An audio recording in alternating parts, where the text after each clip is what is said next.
Dernier orateur pour le premier tour. Merci, Monsieur le Président, Monsieur le Premier ministre, chers collègues honorables députés, Monsieur les membres du gouvernement. Je m'excuse de la gorge enrouée parce que bu ñuy préparer déclaration de politique générale bi yaakaar naa ni ñun groupe yëpp am jafe-jafe parce que bu ñu laajee suñu groupe ñan ñoo bëgg a jël parole 130 députés yëpp dañu ne dañu bëgg a jël parole ci 130 yooyu moo war ci tànn 34 donc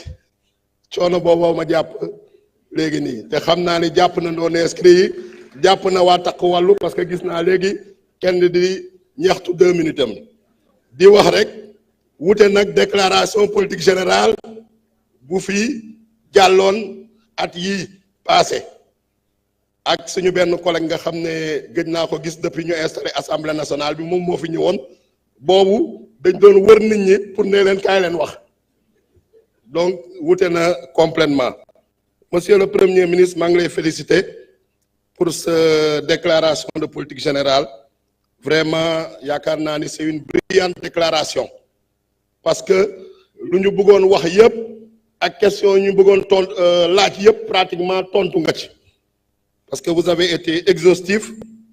et c'est un discours de vérité, un discours de rupture et surtout un discours de la méthode de transformation systémique du Sénégal. Parce que daf nga état des lieux en matière de finances publiques. Gis naa ñu bëri di la ko reprocher, certains par ignorance, d'autres ñoo xam ne ñoom dañoo yàgg ci opacité, dañoo yàgg ci loo xam ne nax population yi, dañoo yàgg ci manipulation ak yàgg ci travestissement des faits. Mais yow lu nga def c'est un discours de vérité yow président de la République Bassirou Diomaye Faye, une démarche de transparence ba nga xam ne loi nga appliqué loi ba xam ne Assemblée nationale nañ ko voté la loi 2012-22 portant code de transparence dans la gestion des finances publiques. Ñu ne président de la République suñ ko falee si ñetti weer yi war na def une revue des finances publiques ci revue des finances publiques boobu su ko defee mu def audit lu ñuy wax audit de l'endettement te yaakaar naa ni loolu ngeen def ba pare jébal ko Cour des comptes am na ñetti weer pour saytu loolu balaa mu ko publier jox ko population bi donc ñu la koy reprocher yaakaar naa ni soit ils sont de mauvaise foi wala soit ce sont des ignorants. Beneen bi gis nañ ni également jéego yu ngeen def yow ak sa gouvernement yépp ma leen di féliciter pour sauver le Sénégal d'une catastrophe parce que situation bu ngeen fekk Sénégal c'est une situation catastrophique. Vous avez pris des mesures immédiates, des mesures urgentes pour prévenir la catastrophe. Yaakaar naa ni soit ils sont de mauvaise foi wala soit ce sont des ignorants. Beneen bi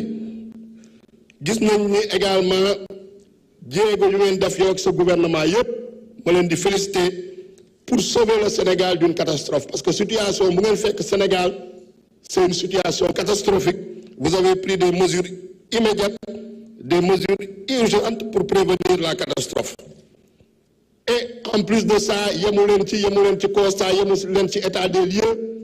vous avez proposé une alternative, mooy l'agenda national de transformation à travers la vision d'un Sénégal souverain, juste et prospère. Ci yooyu wax nga ci par rapport aux 7 ruptures yu nga énoncé ñu nga décliné ñu ci delluwaat retour de l'ambition jóge ci logique d'urgence jóge ci logique de dépense dem ci logique de résultat jóge ci gestion partisane dem ci participation citoyenne jóge ci gestion centralisée dem vers une gestion territorialisée jóge ci logique d'accaparement dem ci logique ba nga xam ne c'est une logique boo xam ne ñëpp lay boole lu ñëpp bokk ñëpp jot ci également jóge ci administration bureaucratique à une administration boo xam ne c'est une administration moderne et performante. Donc rupture yooyu yëpp bëgg ci agenda national de transformation Sénégal 2050 à travers les 4 axes stratégiques: l'économie compétitive, l'équité sociale et le capital humain, l'aménagement et le développement durable, la bonne gouvernance et l'engagement africain. Donc leneen li mooy réconcilier ngeen la planification économique et la planification spatiale à travers les 8 pôles territoriaux, les 8 pôles économiques. Toutefois, on est confronté, comme vous le savez, nous à des défis. Défis yi mooy appropriation parce que bu population bi yaakaar ni président Bassirou Diomaye Faye premier ministre Ousmane Sonko ak gouvernement am rek ñoo moom projet bi ñoo moom agenda national de transformation bi. Il faut qu'il y ait une appropriation, il faut qu'il y ait une vulgarisation, il faut qu'il y ait une participation pour que le projet bi mën a réussir. Beneen bi également, c'est le défi de la coordination intersectorielle. Loolu ce rôle là en tant que premier ministre, la synergie, parce qu'il y a beaucoup de secteur bu nekk am na yoonam, mais parfois ku nekk day dem en parallèle sans ñu rencontrer wu. Donc synergie yooyu foog ñu liggéey ci. Beneen bi également mooy l'utilisation des ressources locales. Utilisation des ressources locales suñ ko waxee moo jëm ci emploi bi moo jëm suñu entreprises yi que ce soit des entreprises de travaux, des entreprises de prestations intellectuelles. Il faut qu'on compte d'abord sur nos propres forces puisque lu ñuy liggéey résultats yi suñ ko amee ñu xam ne majoritairement sénégalais yi ñoo ko liggéey, africains yi ñoo ko liggéey. Donc yaakaar naa ni défis yooyu ce sont des défis qui se posent à vous et qui se posent également à nous en tant qu'Assemblée nationale parce que ñun am nañ ci rôle bu ñu ci war a jouer dans cette rupture, dans cette transformation systémique muy Assemblée nationale. Gis nañ ni déjà ñuy féliciter le président Malick Ndiaye pour la démarche de rupture qu'il a déjà adoptée au sein de l'Assemblée nationale, notamment su lu jëm ci vote des lois. Commencé nañ fi vote électronique moo ngi fi woon effectivement ñeneen ñoo ko fi indi mais mosuñu ko utiliser. Donc ñoom malheureusement loolu mooy seen anachronisme dañ leen di jox abal leen installer le lépp mais ils ne savent même pas comment l'utiliser. Donc c'est avec le président Malick Ndiaye qu'on a commencé à faire le vote électronique. Beneen bi mooy le contrôle de l'action gouvernementale. Il faut qu'effectivement nous renforcer les capacités de l'Assemblée nationale et des députés pour qu'il y ait un contrôle efficace et efficient. Et surtout, évaluation aussi des politiques publiques, nous mettre en œuvre parce que depuis que nous avons en 2016, nous avons mettre en œuvre. te yaakaar naa ni rôle bu HCCT ak CS bu ñu supprimer bu ñu leen bëggoon jouer te mosuñu ko jouer Assemblée nationale mën na jouer rôle boobu. Et enfin dialogue bi entre le gouvernement et l'Assemblée nationale à travers les questions écrites, les questions orales, les questions d'actualité,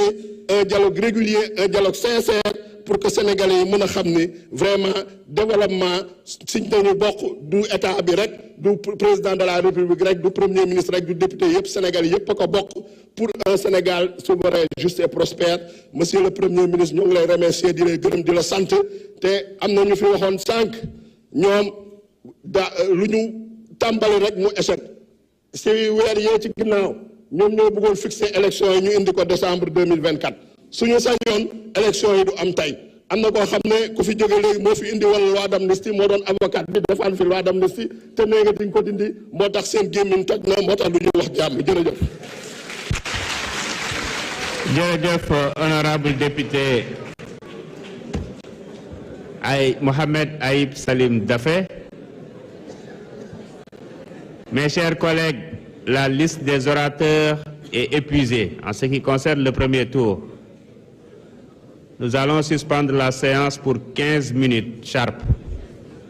On se retrouve dans 15 minutes pour permettre au Premier ministre de répondre aux différentes interpellations. La séance est levée et suspendue.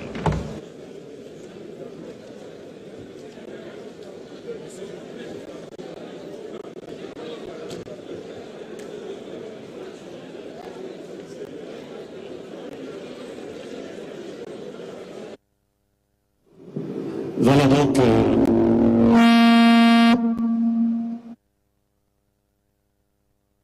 intervention yi nga xamante ne daal dina fi am bu ñu ñibbisee nag ki nga xamante ne moom moo di le premier ministre Ousmane Sonko moom moo war a daal di àddu tontu ci li nga xamante ne moo di ci laaj yooyee ñu ko daal di jébbal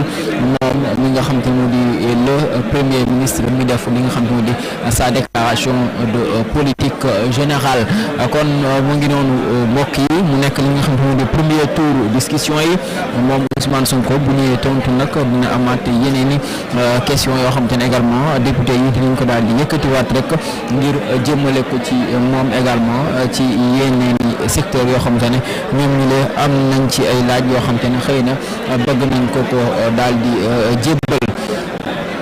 dégg ngeen également comme ni ma ko waxee sànq ci li nga xam te moo di ci différentes interpellations yi nga xamante ne am na fi différentes interpellations yi nga xamante ne ñu bëri daal di nañ ko yëkkati jëmale ko ci ki nga xamante ne moom moo di le premier ministre ci ay secteurs yu bëri yoo xamante ne rek mën nañ ko si daal di noter. fu ci mel ne kon ay yenn ci ay chantier wala boog ay travaux yoo xamante ne ñoom yenn ci ay député yi daal di nañ ko si interpeller ci lu bëree bëri waaye également yenn ci ay clash yoo xamante ne daal di nañ ko kon daal di nemmeeku ci li nga xamante ne moo di ci diggante ñii di député yooyu le waaye également gis ngeen député yu bëri yoo xamante ne bu ñu jëlee ku si mel ne ki nga xamante ne moom moo di Aïssata Tall Sall côté bi nga xamante ne moom la daal di abordé ak ki nga xamante ne moo di le premier ministre Ousmane Sonko moom mi nga xamante ne daal dina ko xamal ne déclaration politique générale bi nga xamante ne moom la daal di def daanaka rek du lenn lu dul répétition li nga xamante ne moo di Sénégal 2050 bi nga xamante ne moom la fi daal di présenté ci lu yàggul wala boog moom la ñuy daal di maanaam projet bi nga xamante ne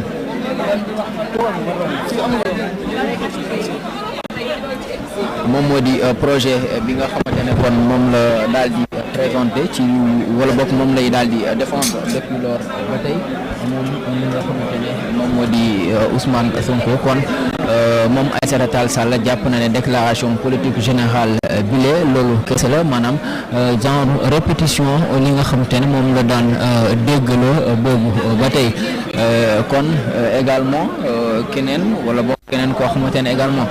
ni gis ngeen wala boog dégg ngeen li nga xamante ne moo di sa réaction moo di ki nga xamante ne moom moo di Abdou Mbow aussi ci par rapport ak côté bi nga xamante ne foofee la daal di interpeller également ki nga xamante ne moom moo di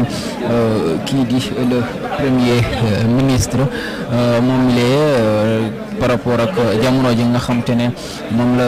bëggoon xëy na mu daal di fi teew ñëw ci li nga xamante ne moo di ci assemblée bi ngir daal di amal li nga xamante ne di sa déclaration politique générale ñu ne ko kon enfin moom mi lee di premier ministre bi daal dina nangoo ñëw ci fi nga xamante ne moom moo di ci assemblée bi te xëy na yàgg nañ ko fi daal di xaar te gisuñ ko woon moom mi nga xamante ne moom la moo di Abdou Mbow